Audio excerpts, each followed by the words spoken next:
What's up, guys? It's Hunter Sitchy from CheckShovPoker.com, and today I want to talk about the 3-bet, 4-bet, 5-bet game because I think this topic is something that a lot of my students have been struggling with, and I also think it fits in well with the game theory videos that I've been releasing as of late. So, as usual, I like to start off with a simple hand history. Let's say it folds around to us on the button. We open to $30 in a 5-10 game sitting $1,000 deep.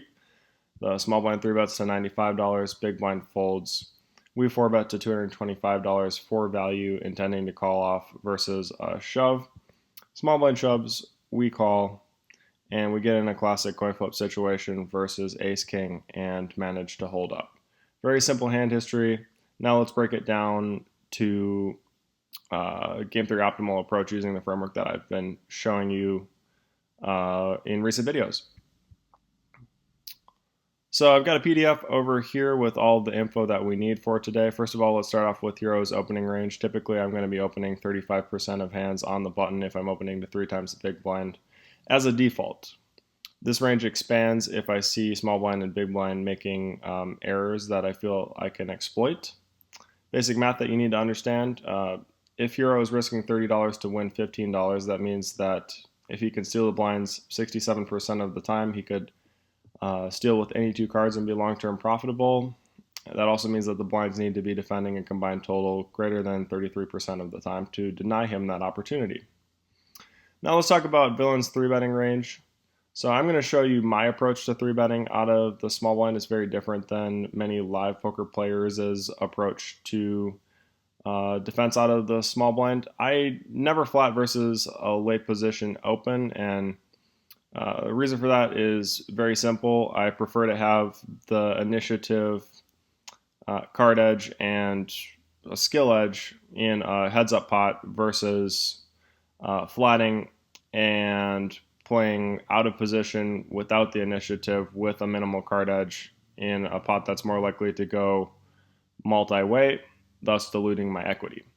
So people who study such things say that you can defend with roughly 20% of hands out of the small blind versus a 3x open and still maintain a game theory optimal approach to the situation. So that equates to 8s plus, 5-4 suited plus, ace-2 suited plus, and e2 broadways.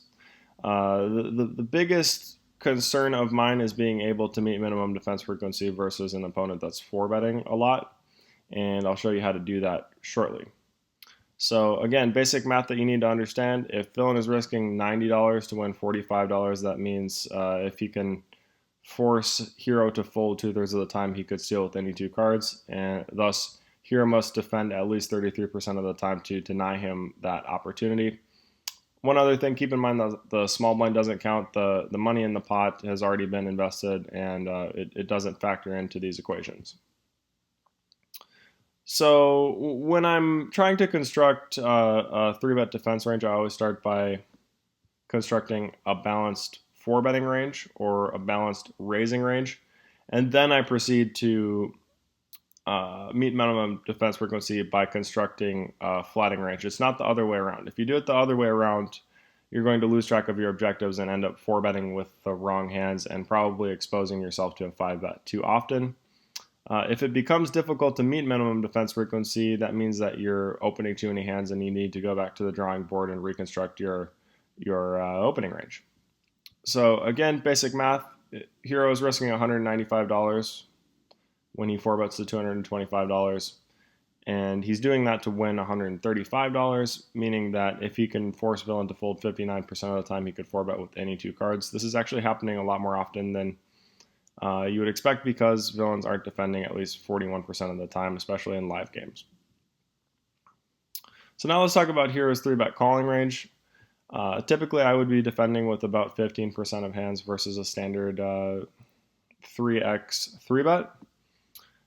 So my opening range would be 466 combos. I'd be 4-betting with 50 of those and defending with 196 of them, provided that Villain is 3-betting at an appropriate frequency. And you see that I'm defending with 53% of my range, which is more than enough to meet minimum defense frequency, as listed above. Now let's talk about Villain's 5-betting range. So this is where things get interesting because he's risking $905 to win $330. Um, and so he's risking a lot of money in comparison to his reward, and as such, he can't have so much air in his range. As a default, I would be 5 betting with Kings Plus and Ace King, along with Ace Deuce through Ace 5 suited versus people that I think are 4 betting and calling off at an appropriate frequency. Why do I like to 5 bet shove light with Ace Deuce through Ace 5 suited? It's very simple. Having an ace in my hand makes it 25% less likely that my opponents have Ace King or Ace Queen combos in their range, and it makes it 50% less likely that they have pocket aces in their range. Along with that, a hand like Ace 5 suited has roughly 33% equity versus a hand as strong as Kings.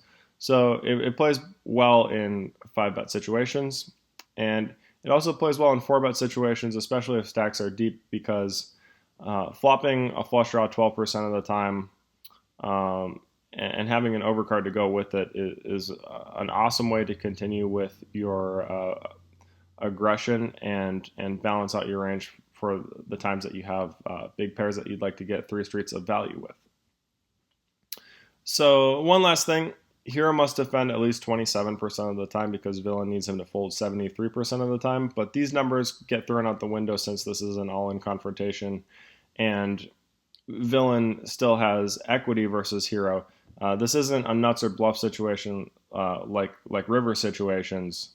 Hero actually needs to defend much more often than that because Villain still has equity in the all-in confrontation. So Hero needs to be able to recover enough of the pot and defend often enough to prevent Villain from profiting long term in this situation. And you're going to see that that's a lot more difficult to do than most people realize. So now let's talk about Villain's 4-bet calling range because he still has to meet minimum defense frequency versus Hero's 4-bet. As a default, I'm going to be 3-betting 270 combos out of the small blind versus a button open, and I'm going to be 5-betting with 44 of those combos. I'm going to be calling with 90 of those combos, and that equates to a 50% defense frequency, which is more than enough to meet minimum defense frequency. So that equates to Ace through Queens, Ace Queen, and Ace Jack, and some suited Broadways. The reason I took King Queen off and King Jack Queen Jack out is because their value relies solely on showdown value, so being able to flop a pair and hold up. But the thing is that either your pair is good against a hand like Ace King or Ace 5 suited, or it isn't against an overpair. As such, these pairs are essentially valued the same versus Hero's 4-betting range. And because of that, I would prefer to defend with suited hands because that gives me more check raising opportunities. So I'm interested to see what you guys have to say about that. This is typically how I would construct my 4-bet defense range versus someone that I think is 4-betting at an appropriate frequency. Now the last thing we need to discuss is Hero's 5-bet calling range. I think it should look something like Queens Plus and Ace King. And then the last thing I need to do is make sure that Hero is defending often enough against Villain's 5-bet shove. So he's defending with 34 of his 50 combos, which equates to a 68% defense frequency. Again, it needs to be much higher than normal because Villain still has equity.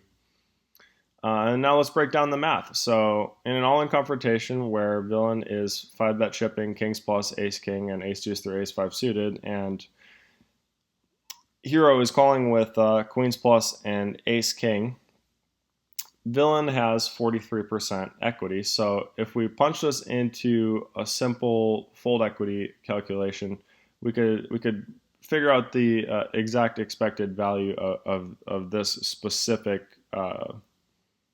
run out or this specific set of actions.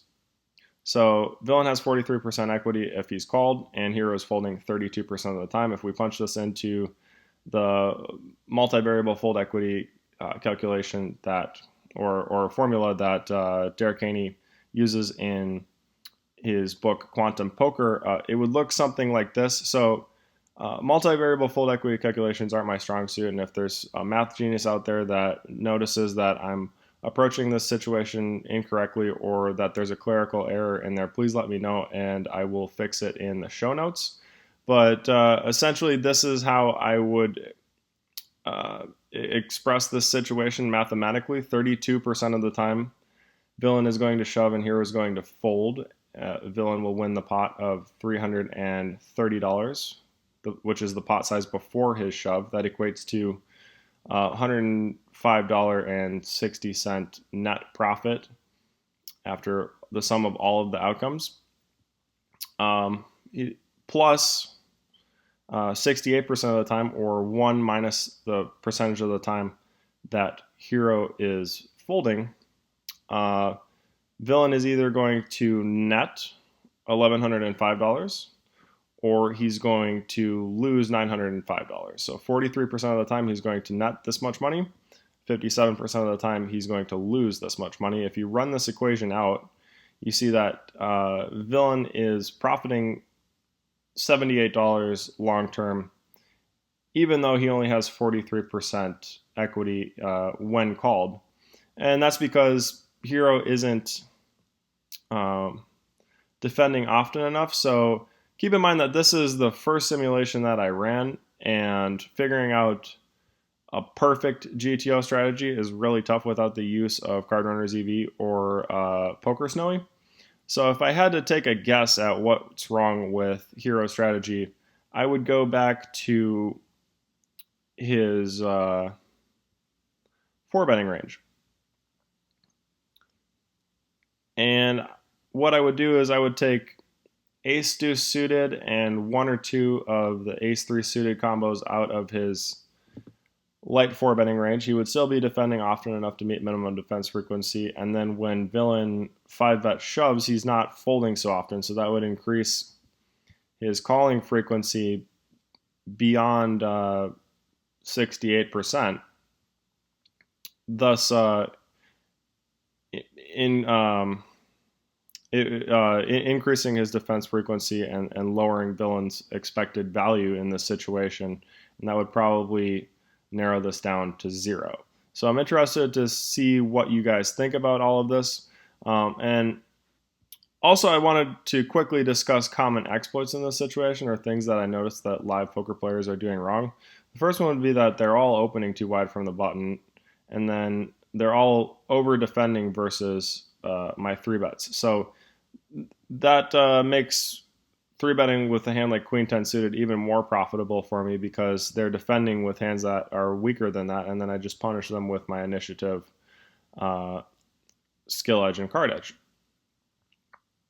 And then the other thing that I would say is that live poker players are never really 4-betting often enough, and as a result, most people have adapted in a way, because they learn by trial and error, that they're folding to 4-bets way too often. So a common exploit that I use is to just 4-bet way too often, especially when I'm in position, because live poker players aren't used to that.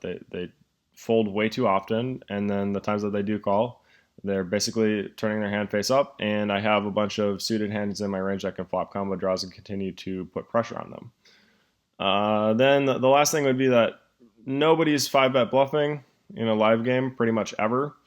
So I construct my 4-betting range accordingly, because I'm never going to 4-bet with a hand for value, hoping that someone calls my 4-bet and also intending to fold to a 5-bet. That's a huge mistake. You need to know exactly what you're doing when you're 4-betting, and it should always be very clear cut. You're either calling off versus a 5-bet or folding to a 5-bet. I always chuckle when I see people 4-bet in tournaments and then not know what they're planning on doing versus a 5-bet. That's a huge error, and that means that they're just not considering their ranges from a quantum perspective. So that's just a huge error, and that's something that I would definitely advise against. So that kind of wraps up the video today. Feel free to share your thoughts in the comment section and retweet this.